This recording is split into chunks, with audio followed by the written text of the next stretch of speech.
এই কাহিনীর সমস্ত চরিত্র এবং ঘটনা সম্পূর্ণ কাল্পনিক। বাস্তবে জীবিত বা মৃত কোনো ব্যক্তি অথবা কোনো ঘটনার সাথে এর মিল থাকলে তা সম্পূর্ণ অনিচ্ছাকৃত এবং কাকতালীয়। ব্যবহৃত অপরকিত ও অলৌকিক ঘটনাক্রম পরিবেশনার উপক্রম মাত্র। কুসংস্কারে বিশ্বাস করবেন না, কুসংস্কার ছড়াবেন না। ধন্যবাদ। আপনারা দেখছেন হরর স্টোরি। আজকের গল্প মাথাহীন লাশ। গল্প পাঠে আমি দীপা। রাত হলেই শ্যামপুর গ্রামে সুনসান নীরবতা নেমে আসে। এই নীরবতার মাঝে থাকে শুধুই পাতার মর্মর আওয়াজ আর ঝিঝি পোকার ডাক। একটানা সেই ডাকে মোহনীয় হয়ে থাকে যেন কুসুমপুর গ্রাম। সুনসান নীরবতার এই গ্রামে আজও রাত নেমে এসেছে, কিন্তু প্রতিদিনের মতো চুপচাপ নেই কেউ। খেয়ে ঘুমিয়ে পড়তো যে কৃষক, সেও এসে ভিড় করেছে কালনির শাখা নদীর সুলিনার তীরে। ব্যাপার তেমন কিছুই না, সেখানে ভেসে উঠেছে এক মহিলার লাশ। সবাই যে যার মতো বলা বলি করছে, চিনতে চেষ্টা করছে লাশটাকে, কিন্তু না, কেউ চিনতে পারছে না। কারণ কেউ এই মহিলাকে খুন করে মাথাটা কেটে ফেলেছে। এখন চারিদিকে লোক পাঠানো হয়েছে মাথার খোঁজে। মাথা খুঁজে না পাওয়া পর্যন্ত এই লাশ দাফন করার জন্য কেউ এগোচ্ছে না। এর মাঝে কোনো কোনো উৎসুক জনতা গিয়ে দূর থেকে কাঠি দিয়ে লাশের হাত পা দেখার চেষ্টা করে চলেছে, কিন্তু কোনো ফলাফল নেই। হাতে পায়ে কোনো চিহ্নও নেই যে লাশটাকে চেনা যায়। রাত যত বাড়তে থাকে তত ভিড় বাড়তে থাকে সেখানে। মাঝে ভিড়ের চাপ কমে গিয়েছিল, কিন্তু হঠাৎ করে শোনা যায় শিখের বাড়ির সুলেখাকে পাওয়া যাচ্ছে না। ভাইয়ের সাথে ঝগড়া করে ঘর থেকে রেগে মেগে বের হয়ে গিয়েছিল সুলেখা। তারপর থেকে ওর পাত্তা নাই। সৎ মা ও সুলেখার কোনো খোঁজ করে নাই। এখনো সুলেখার মায়ের কোনো দেখা নাই। শুধু ওর বড় ভাই জমির শেখের কান্নাকাটি চলছে লাশটার পাশে। অনেকেই ওকে ধরে রাখার চেষ্টা করছে, কিন্তু পাচ্ছে না। বারবার আছাড় খেয়ে খেয়ে মরা কান্না জুড়ে দিয়েছে জামাল শেখ। যতই হোক তার ছোট বোন, অনেক ভালোবাসতো সে। সকালে ঝগড়া হবার সময় বলেছিল, যা দূরে যাইয়া মরগা। এখন সেই কথা শুনিয়ে বলতে বলতে চিৎকার করে কেঁদে উঠল। কিন্তু লাশের পরিচয় খেয়েছে ছেলেটা। এর পরপরই ওঠে কান্নাকাটির রোল। সুলেখার নাকের ফুল দেখেই সবাই চিনে ফেলে এটা সুলেখার লাশ। সাথে সাথেই দু তিনজন মিলে সেই লাশের মাথা নিয়ে এসে লাশের পাশে রাখে। মরা কান্না জুড়ে দেয় জামাল শেখ আর তার আত্মীয় স্বজনরা। গ্রামের মাতব্বরদের মাঝে দুই তিনজন এই লাশের জানাজা করে দাফন করতে চায় না। চার পাঁচজন তাদের সাথে কোরআন হাদিস নিয়ে বিতর্কে জড়িয়ে পড়ে। ওই গ্রামের মসজিদে মাওলানার সাথে তর্ক লেগে যায় করিম মাওলা আর তার ছেলে রহমান মাওলার। শেষে কোনো মীমাংসা করতে না পেরে সেই লাশ দুই তিনজন মিলে কোন রকম জানাজা পড়ে দাফন করে। এর মাঝে গ্রামের হেডমাস্টার সবুজ মিয়াও ছিল। সবুজ মিয়া নিজের দায় থেকে এই কাজে উৎসাহ দেওয়ার জন্য দোষী সাব্যস্ত হয় পরদিন এক সালিশে। দিন সাতেক সবার মুখে মুখে এই ঘটনা একের পর এক ডানা মেলতে থাকে। কেউ কেউ বলা শুরু করে সবুজ মিয়া এই সুলেখার প্রেমের সম্পর্ক ছিল। আর এর রেশ ধরে কয়েকদিন পর আবার সালিশ ডাকা হয়। যে তিনজন লাশ দাফন ও জানাজা করতে চায়নি, তাদের রায় সবুজ মিয়াকে এক ঘরে করে রাখে সবাই। আসলে ওই তিনজন খুব ক্ষমতাশালী বলে কেউ ওদের মুখে মুখে তর্ক করতে চায়নি। তাদের মাঝে রহমান মাওলা পরের মাসে চেয়ারম্যান পদে ভোটে দাঁড়াচ্ছে, তাই তার সাথে কেউ কথা কাটাকাটি করতে চায়নি।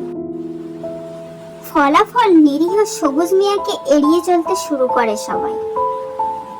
কিন্তু সুলেখার ভাই জামাল শেখের বন্ধুত্ব ছিল, তাই সবুজ মিয়াকে নিজের ঘরে খাওয়াতে শুরু করে সে। এর মাঝে সবাই সুলেখার কথা প্রায় ভুলে যায়। 2 সপ্তাহ পর একদিন গ্রামের মসজিদের ইমাম ইসমাইল মিয়া ফজরের নামাজের আজান দিতে গিয়ে এক বিভৎস দৃশ্য দেখে চিৎকার করে ওঠে। যেতে না যেতে সবুজ মিয়ার বাড়ি আগুন জ্বালিয়ে দেয় সে। সবাইকে বলে বেড়াতে থাকে যে সবুজ মিয়া গুন্ডা লাগিয়ে তার বাবাকে হত্যা করিয়েছে। এই সময় তার সাঙ্গপাঙ্গরা মিলে সবুজ মিয়াকে গাছের সাথে বেঁধে ইচ্ছামতো মারতে থাকে। শেষে মার খেয়ে সবুজ মিয়া অজ্ঞান হয়ে গেলে ওকে নিয়ে স্কুল ঘরের একটা রুমে বেঁধে রাখে। সবাই গোপনে সুলেখার ভূতের কথা বললেও রহমান মাওলার সামনে কেউ তর্ক করেনি মার খাওয়ার ভয়ে। এরপর থেকে 2 দিন ধরে বন্দি থাকে সবুজ মিয়া সেই স্কুল ঘরে। সকালবেলা এসে রহমান মিয়ার লোক খাবার দিয়ে যায়। সবুজ মিয়ার খাওয়া শেষ হলেই মার শুরু হয়। শেষে অজ্ঞান হয়ে পড়লে তাকে দড়ি বেঁধে রেখে যায় রহমান মাওলার লোকজন। এর 3 দিন পরেই আবার শ্যামপুর গ্রামে শোরগোল ওঠে। এবার ভোর সকালে পাওয়া যায় রহমান মাওলার মাথা কাটা লাশ। মাথা কাটা লাশ গ্রামবাসী 2টা দেখেছে, কিন্তু এই রহমান মাওলার লাশের পায়ের দিকটা ছিল না, পাশেই পড়েছিল হাড়গোড়। যেন কেউ এসে খেয়ে গেছে লাশটাকে। এবার পুলিশ এসে সবাইকে জেরা করতে শুরু করে এবং গ্রামের বেশ কয়েকজন লোকজন পালিয়ে যায় ভয়ে। কিন্তু পুলিশকে রহমানের ভাই রহিম মাওলা টাকা খাইয়ে বিদায় করে দেয়। গ্রামবাসী স্বস্তি পেলেও ভয়ে বাড়ি থেকে দিনের বেলাও লোকজন বের হওয়া বন্ধ করে দেয়। সবুজ মিয়াকে নির্যাতন বন্ধ করা হয়, কিন্তু তাকে বন্দি করে রাখা হয় সেই স্কুল ঘরে। এর 7 দিন পরেই পরপর 2 জন লোকের লাশ পাওয়া যায় মাথা কাটা অবস্থায়। এই 2 জন হলো গ্রামের সেই 2 মুরব্বী যারা সুলেখার লাশ দাফনে বাধা দিয়েছিল, যারা সুলেখার জানাজা পড়তে চায়নি। গ্রামবাসী এরপর প্রায় চুপচাপ হয়ে যায়। যারা সেই রাতে মুরব্বীদের সাথে গলা মিলিয়েছিল তারা দূরের গ্রামে পালিয়ে যায়। এর মাঝে পুলিশ এসে 2 বার সবাইকে জিজ্ঞাসাবাদ করে, কিন্তু খুনি ধরা পড়েনি। এর ঠিক 2 দিন পরে অমাবস্যা রাতে রহিম মাওলা শুয়ে আছে ওর ঘরের খাটে। এই কয়দিনের মাঝে সে নিজের প্রতিপত্তি প্রকাশ্যে এলাকাতে টহল দিতে শুরু করেছে। মোটরসাইকেল নিয়ে এলাকার চ্যাংড়া ছেলে মেয়েদের সাথে ঘুরে ঘুরে নিজেকে বাপ ভাইয়ের যোগ্য উত্তরসূরি হিসেবে জানান দিয়েছে। সারাদিন ঘোরাঘুরি করে অনেক বেশি ক্লান্ত ছিল রহিম মাওলা। পাশের মকবুল বোড়ার একটা খাসি জবাই করে খেয়ে দিয়ে শান্তির একটা ঘুম দিয়েছে সে। প্রতিদিনের চেয়ে এই অমাবস্যার রাত ছিল বেশি সুনসান। রহিম মাওলা গভীর ঘুমে। এমন সময় দরজায় টোকা পড়ে। গুনে গুনে 3টে টোকার শব্দ হয়, আর তাতেই রহিম মাওলা জেগে ওঠে। কিন্তু দরজা খুলে হতভম্ব হয়ে পড়ে সে। দেখে তার সামনে দাঁড়িয়ে ছিল একটা লাশ। দেখেই ভয় হতভম্ব হয়ে যায় রহিম। কিছু বুঝে ওঠার আগেই সেই লাশের ডান হাত তার মাথার উপর উঠে আসে এবং জ্ঞান হারায় রহিম মাওলা। জ্ঞান ফিরেই একটা কুয়াশাচ্ছন্ন এলাকার আবিষ্কার করে রহিম মাওলা নিজেকে। চারিদিকে ঘন কুয়াশার মাঝে কয়েকবার নিজের বন্ধুদের নাম ধরে ডাক দেয় সে, কিন্তু কেউ সাড়া দেয় না। মনে করেছিল ওর সাঙ্গপাঙ্গদের কেউ ওর সাথে ফাজলামি করছে। চিৎকার করে বিশ্রী গালাগাল ও দিল কিছু, কিন্তু এরপরই চারদিকে চারটা কাফনে জড়ানো লাশের অস্তিত্ব অনুভব করে সে, এবং একটু পরেই চারদিক থেকে বেতের বাড়ি শুরু হয়ে যায়। প্রচন্ড সেই মার খেয়ে অজ্ঞান প্রায় রহিম মাওলা।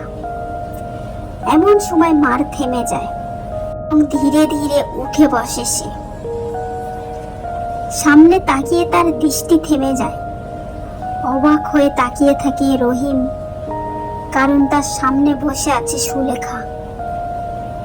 দেখেই ভয়ে চিৎকার করতে ভুলে যায় সে। এমন সময় সুলেখা বলে ওঠে, আমারে ছাড়ি দাও, আমাকে মাফ করে দাও সুলি আফা, আমাকে মাফ করে দাও বলে হাউমাউ করে কেঁদে ফেলল রহিম। কি ছাড়ি দেব? সেদিন কি আমাকে ছাড়িছিলি রে তোরা দুই ভাই? আমি কত করে বলেছি আমায় ছাড়ি দে, তোরা আমার ছোট ভাই লাগিস, নিজের বহিন মনে করে ছাড়ি দে। কই সেদিন তো ছাড়িস নাই, আমার দুইজন মিলে নষ্ট করলি।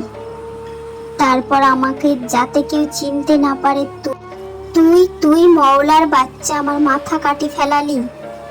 আমার সবুজ মিয়াকে কত মারলি তোরা, কই সেদিন মনে আছিল না? মনে আছিল না আমার কথা?